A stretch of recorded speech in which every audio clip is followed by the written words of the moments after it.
Hello, in this video I'm gonna show you how to rename your TREZOR Safe 5.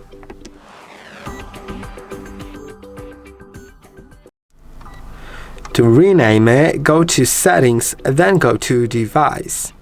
Then scroll down to Customization and you'll find device name. You can rename it. It has to have the maximum of 16 characters and can only include English alphabet letters.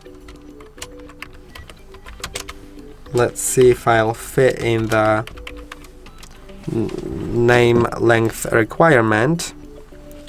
I'll need to confirm on the device. And now it's changed. I hope that this video was helpful. Don't forget to like and subscribe. See you in the next one.